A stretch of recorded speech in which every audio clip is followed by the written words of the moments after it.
Olha, gente, o meu entrevistado de hoje tem uma história de 8 mandatos parlamentares, 6 de deputado estadual e 2 de deputado federal.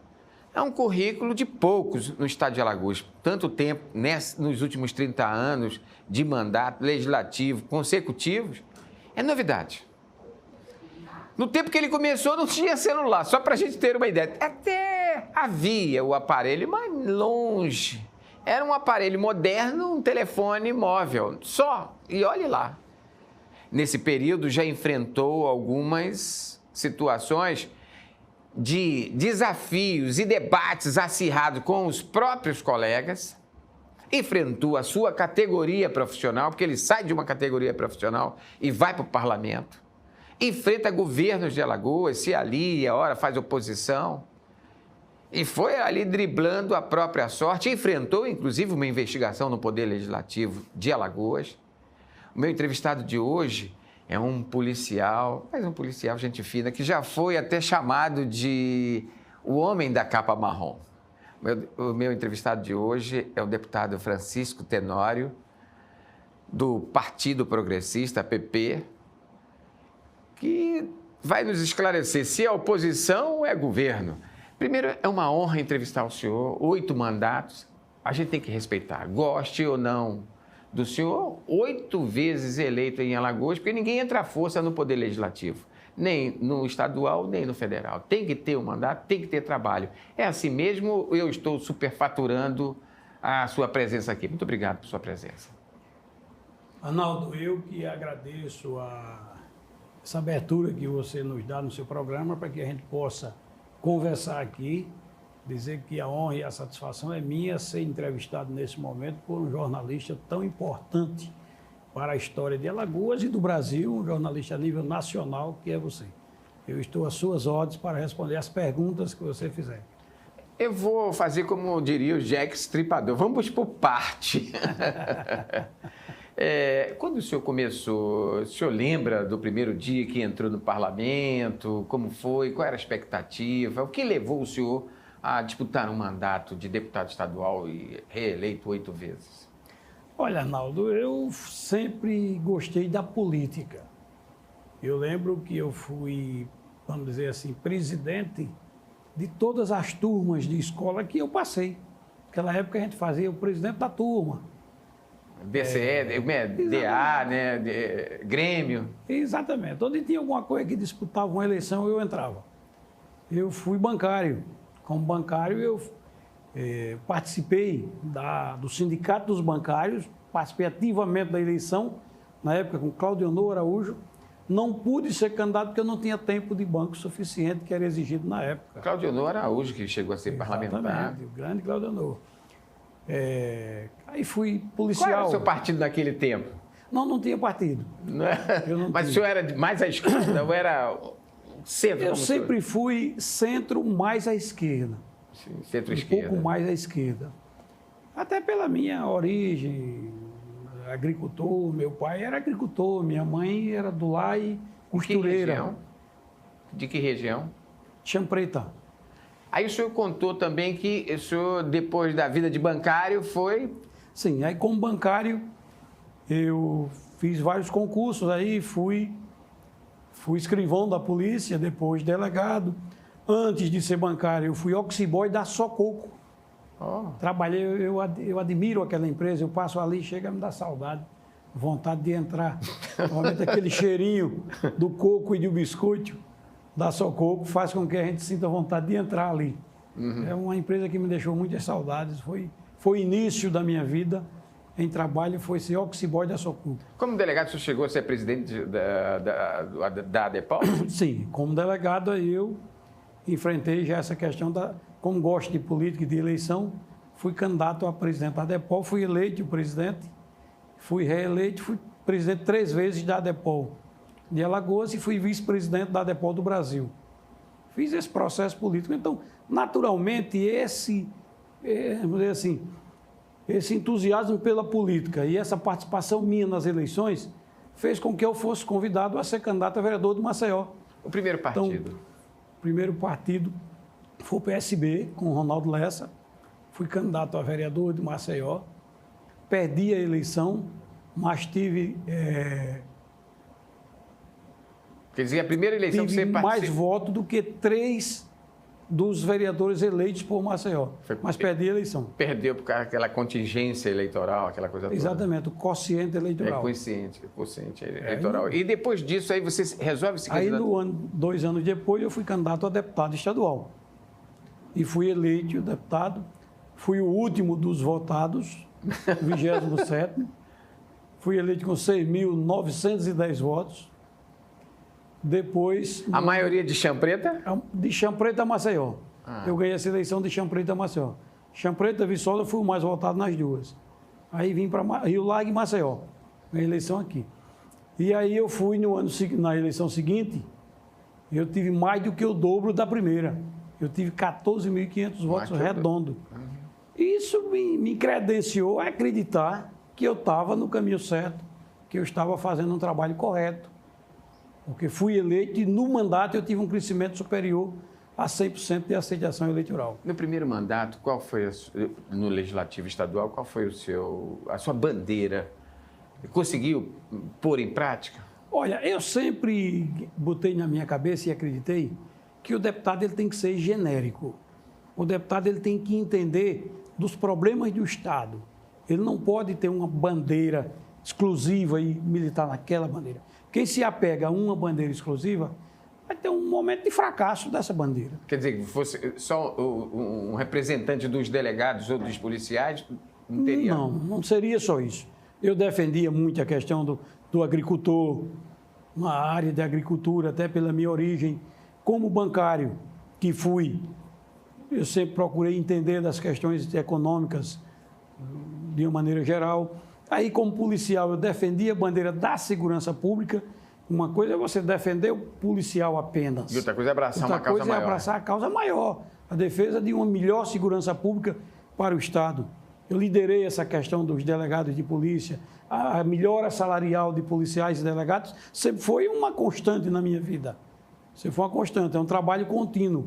Mas a gente sempre defendeu uma segurança pública mais eficiente, um combate mais eficaz à violência. E isso me rendeu visibilidade e assim eu fui trabalhando, fui tocando. Você é contemporâneo do atual secretário de Segurança, não? Sou. Entramos juntos na polícia. Dr. Flávio Saraiva, hoje secretário, um bom secretário. Foi colega meu de academia.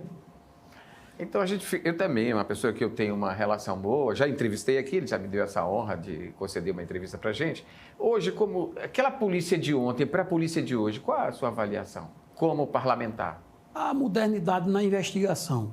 É uma avaliação importante, veja bem.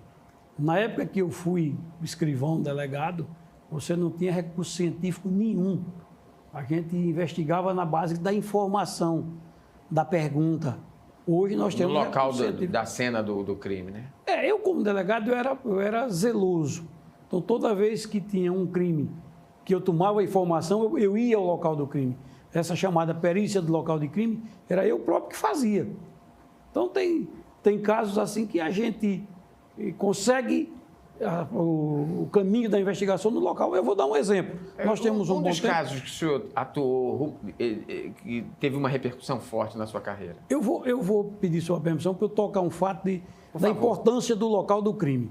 Eu era delegado de Rio Largo quando mataram lá um garoto, um rapaz, e mataram a avó desse rapaz. E a informação que me chegou é que ele bateu na porta, ela veio abrir a porta para ele entrar, e o bandido atirou nele, a munição varou a porta e acertou na senhora, que também matou os dois. E aí eu comecei a refletir. Espera aí, vamos ao local do crime. Aí fui ao local do crime, comecei a observar e vi que na porta que ela estava não tinha tiro à altura dela. A altura de onde foi o tiro nela. Sim. Então não foi a bala que varou. Alguém que matou ela, matou propositadamente. Rapidamente eu entendi que alguém quis realmente matar ela. Por quê que matar uma senhora de idade?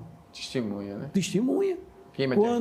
Quando o rapaz bateu na porta apressado para entrar, que os caras vieram matar ele E aí ele abriu a porta e conheceu. Se conheceu é porque eram amigos. E aí, por esse pé, eu investiguei o crime e apurei e prendi os criminosos. E aí, sempre me preocupei com o local do crime. E tenho certeza que, como delegado de polícia, eu cumpri com o meu dever, investigando todos os crimes que ocorreram na minha área de atuação. Quer dizer, antes exigiam uma expertise do profissional da polícia, não, um delegado, do policial, mas hoje você tem que ter tecnologia. Eu me lembro que o serviço de polícia científica não tinha sequer um mecanismo legal para isso, né? Não tinha. Quando se precisava, já como delegado, precisava fazer uma escuta telefônica, era uma parafernagem, era um monte de telefone, de aparelho, de fio. A gente ficava ali esperando que alguém ligasse para tentar escutar o que dizia, para ver de onde vinha, ao vivo. Hoje não, hoje nós temos a tecnologia da informação, que é uma arma poderosa na mão do investigador. Quer dizer, aquela polícia de ontem que o senhor fez parte, o deputado de ontem e o deputado de hoje, o que mudou?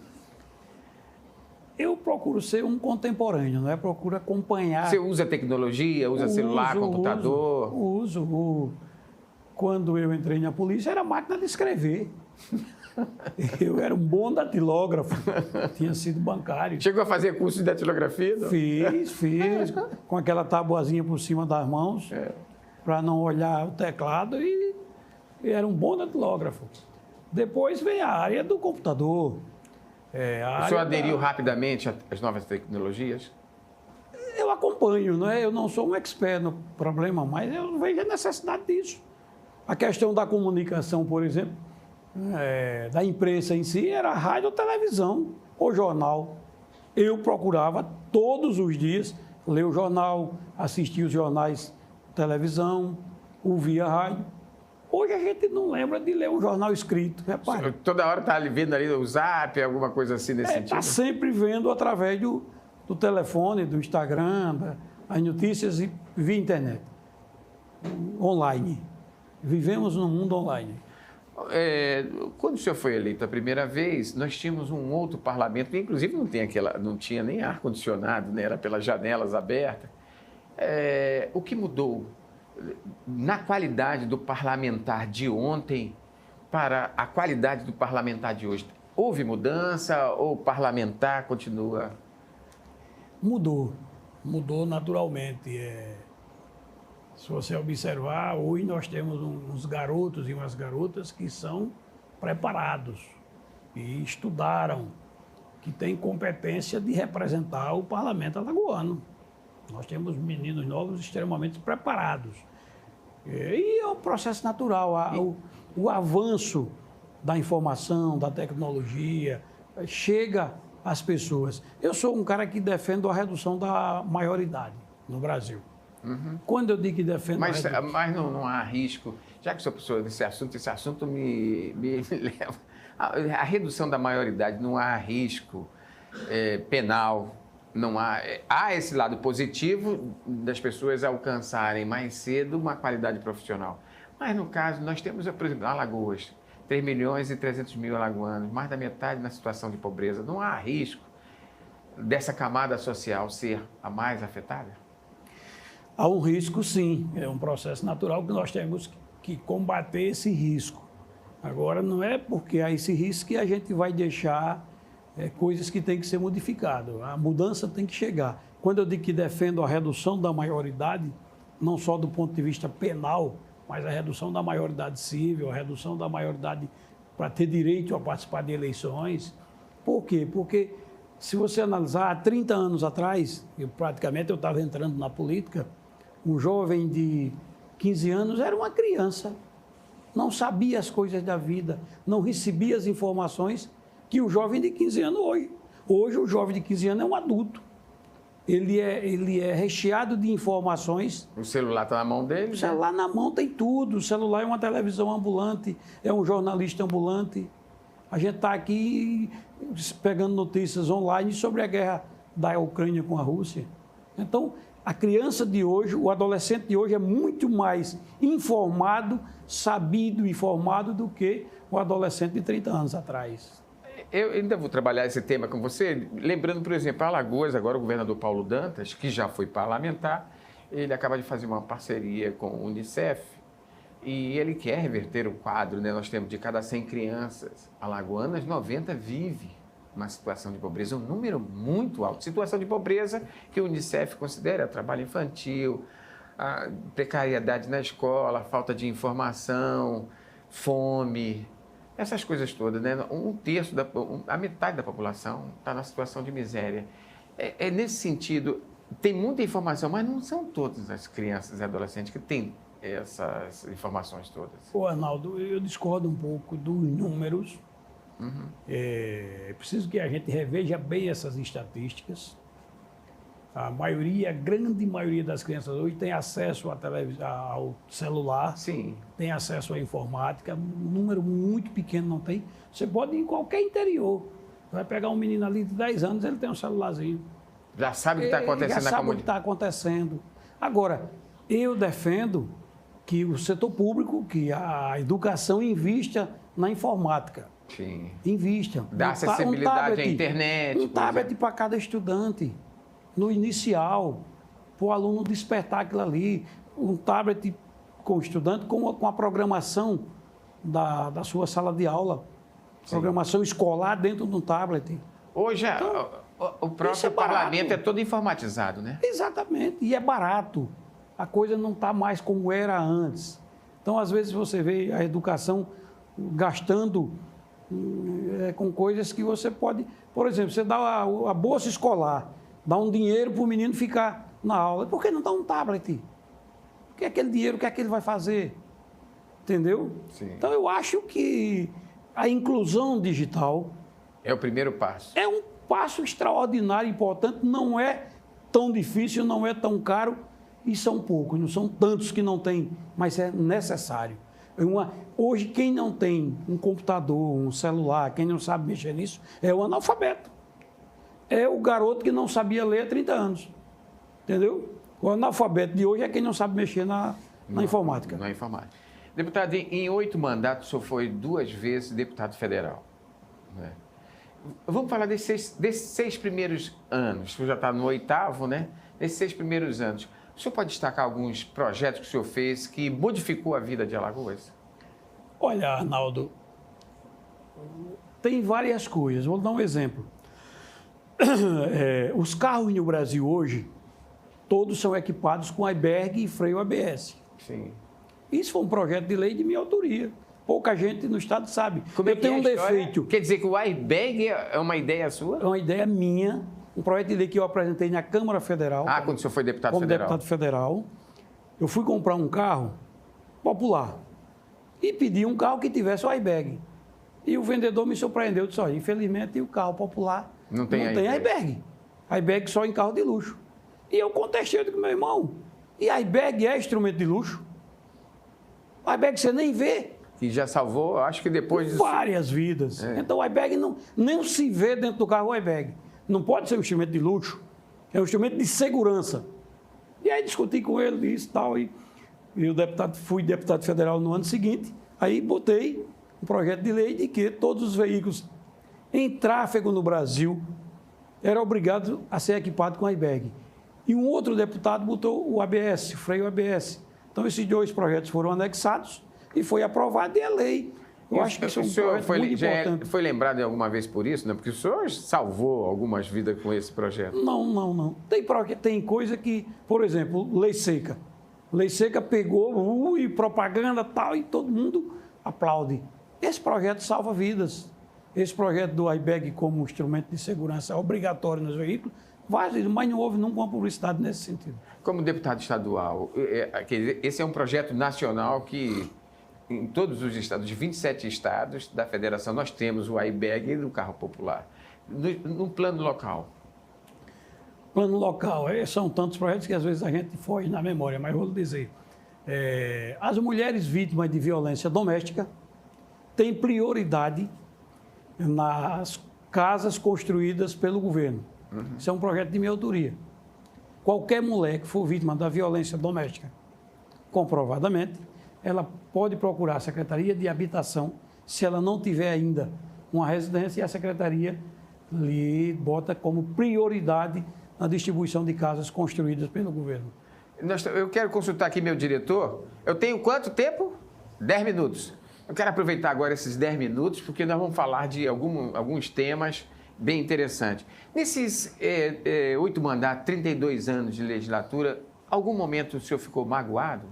Na verdade, eu tenho 8 mandatos, mas eu estou no 8º. 8º, então sim. Eu tenho 28 anos de parlamento. De parlamento. Nesses 28 anos, o senhor tem alguma coisa que magoou o senhor?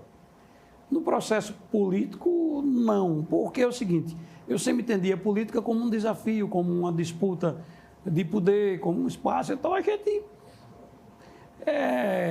pode disputar, por exemplo, eu disputei a presidência da Assembleia. Eu perdi na época para a deputada Ziane, isso foi um fato marcante. Na época eu era candidato a presidente, formou-se um grupo de opositor e a deputada Ziane, filha do prefeito de Delmiro Gouveia, Luiz Carlos Costa, foi eleita contra mim. É uma derrota. No entanto, não tive nenhum trauma com isso. Como é que o senhor viu aquele momento que a Assembleia Legislativa foi investigada? É um momento ruim na história do parlamento em si. O senhor se sentiu ofendido ali? Com certeza, todos nós, deputados, sofremos com aquele processo, porque foi coisas direcionadas. Mas aquilo aconteceu? Existia um processo político de disputa maior que entenderam que naquele momento tinham que prejudicar a Assembleia. Então, para prejudicar a Assembleia, algum deputado ou outro que se destacava, foi preciso atingir o parlamento como um todo. Nós estamos falando da Operação Gabiru, não é isso? Sim, porque foi horrível para o parlamento. Nunca se condenou ninguém, não conseguiram prova de que houve fatos errados. Eu lembro da questão da verba de gabinete, foi muito discutido aquilo.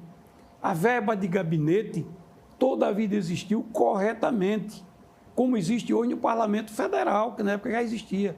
Mas foi uma forma que se teve de pegar para dizer que você usava a verba de gabinete para pagar despesas pessoais. Como é a verba de gabinete, Arnaldo? É o seguinte, as despesas que você tem na manutenção do gabinete, você apresenta como despesa, a Assembleia passa por uma contabilidade avaliatória dessa verba, aprovado essa prestação de conta, ela lhe indeniza, você recebe a indenização.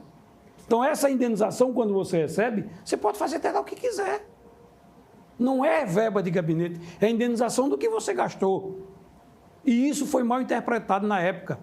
Se você usou para pagar uma prestação, se você usou para fazer uma despesa pessoal sua, foi tido como um gasto pessoal com o dinheiro público, que não era, nunca foi. Então foi um erro contra a Assembleia, a operação que você falou aí, não foi a Gabiru, não, foi a... Perdão, a Taturana. Taturana. Foi um erro contra o Poder Legislativo. Tanto é que está sendo corrigido esses erros. Recentemente houve uma nulidade de uma ação penal oriunda dessa investigação. A outra crítica que se faz é com relação aos ganhos. Hoje o parlamento ele tem presença diária. O senhor sempre foi uma pessoa assídua, acho que o senhor não deve se afetar com isso, né? Mas se falava que um deputado ganhava muito bem para o que ele produzia em plenário. Hoje, quanto ganha um deputado? Olha, isso fazia parte de um processo na época de tentar diminuir a importância do Poder Legislativo. O deputado sempre trabalhou, mas sempre só se viu o trabalho do deputado plenário. E você, que é um frequentador assíduo da Assembleia, vê que o trabalho do deputado não só é o plenário. O plenário é o suprassumo. O plenário é o resumo do trabalho que você tem. No Estado, então, né? As decisões são tomadas nas comissões, nos debates individuais, fora da própria Assembleia, nas ações que você tem no seu interior. O plenário é o ponto final quando não há concordância, que se disputa no voto, é que vai para o plenário. Quanto ganha um deputado hoje? O deputado ganha 70% do que ganha o deputado federal. Quanto é isso? Em torno de 30 mil reais bruto. E ainda tem verba de gabinete, verba de enxoval, essas coisas todas? Não. Tem a verba de manutenção do gabinete. Enxoval não existe. Tem muita coisa que bota nas costas do político que não é verdade. Direito à aposentadoria não tem. Não existe mais. Nesses 28 Direito a plano de saúde não tem. Não existe mais. Isso é pago do seu bolso. Verba de enxoval não existe. Mas ainda se joga nas costas do político isso. coisas que não existem. O senhor está hoje envolvido com uma outra discussão que divide alguns, a maioria. Eu entrevistei o presidente do Sindicato dos Policiais Civis, Ricardo Nazário, entrevistei o presidente da Associação dos Oficiais e Clube dos Oficiais, né? O coronel... Já tem o nome dele agora. E o senhor entrevistou alguns outros oficiais, Olegário Paz, e outros oficiais também. Alguns têm posições divididas com relação à colocação das câmaras no uniforme policial. Como é que está essa discussão? O projeto vai sair, vai ser aprovado ou existem barreiras que podem impedir? O senhor é a favor ou é contra as câmaras? Arnaldo, eu sou o autor do projeto. Então é a favor. Lógico, se eu sou o autor, sou a favor. Esse projeto eu apresentei em 2021. E só agora... Esse projeto demorou nas comissões, houve debate sobre ele.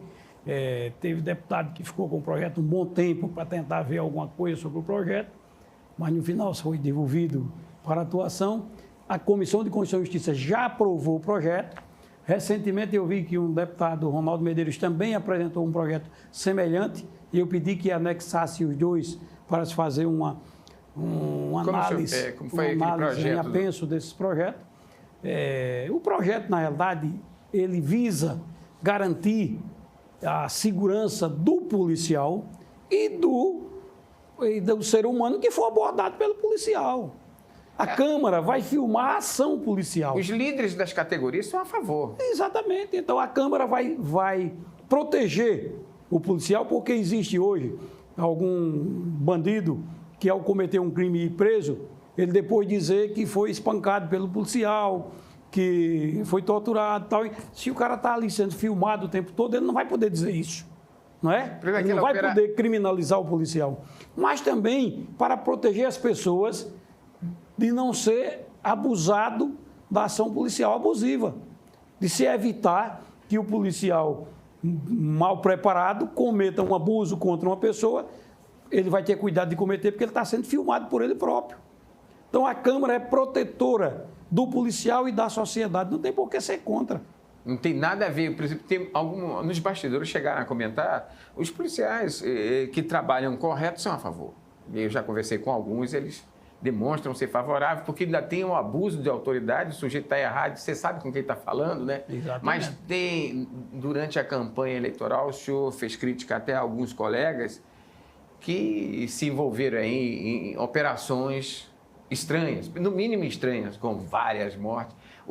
Essas câmaras esclareceriam, acho que um episódio dessa natureza, né? Eu digo até que a Câmara ela é mais preventiva do que esclarecedora.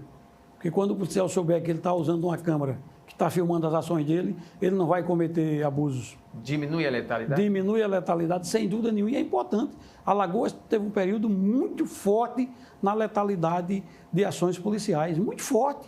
Então, nós temos que combater isso. Eu sou policial. Vai ser votado, o senhor acredita? Nessa legislatura? Acredito que vai a plenário. Vai a plenário ainda esse ano? Será esse ano e será decidido no voto. Nós estamos, eu e Ronaldo Medeiros, já solicitamos, inclusive, uma sessão de debate. Uma sessão para debater esse tema com os próprios policiais, com representantes da sociedade, representantes do Poder Judiciário, do Ministério Público. Vamos debater esse tema e tenho certeza que isso vai se tornar uma necessidade. A população está abraçando. Quem não quer a Câmara, por que não quer? Por quê? Por que você esconde alguma coisa que você está fazendo?